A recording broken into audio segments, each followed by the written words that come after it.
Bonjour à tous, j'espère que vous allez bien. Moi de mon côté, tout va bien aujourd'hui. Aujourd'hui, j'aimerais vous parler de ce qu'on appelle huile végétale. Qu'est-ce qu'une huile végétale? Une huile végétale, c'est une huile qu'on obtient après une première pression à froid. On va prendre l'exemple de l'huile d'olive. L'huile d'olive, on voit beaucoup d'huile d'olive.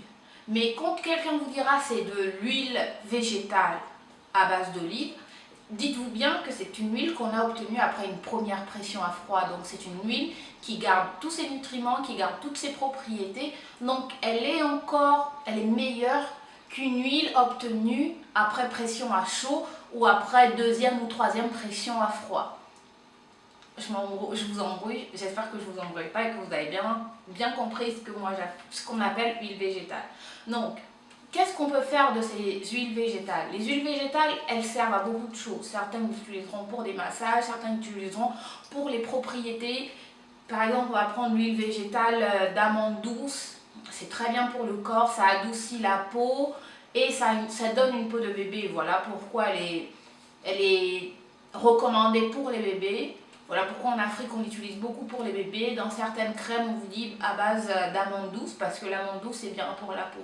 La carotte aussi c'est la même chose. Vous pouvez avoir l'huile végétale de carotte que vous utiliserez aussi chacun dépendamment de ce qu'on veut. Moi si j'utilise l'huile de carotte aujourd'hui c'est plus pour le teint.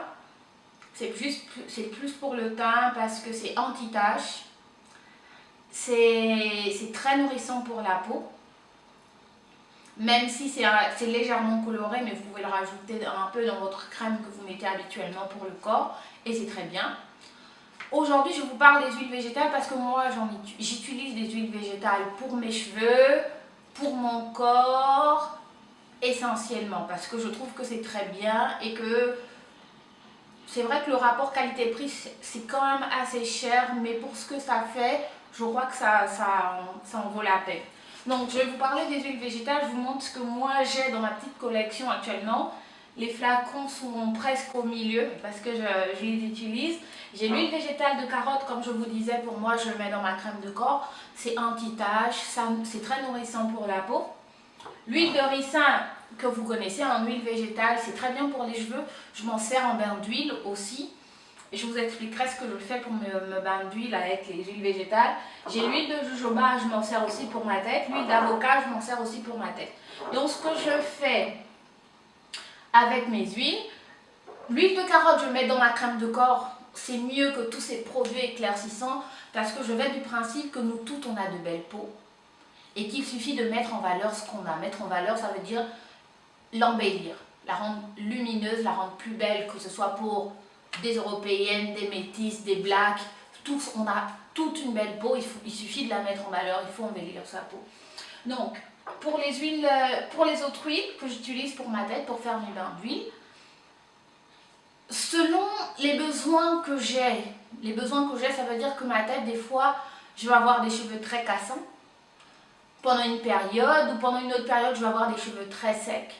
Pendant une période, la pousse de cheveux va être diminuée. Donc ce que je fais, c'est que pour mon bain d'huile, je mets un bouchon de chaque. Et puis des fois, pour l'huile d'avocat, je vais en mettre un peu plus parce que j'ai besoin de nourrir mon cuir chevelu. Je trouve mes cheveux un peu trop secs.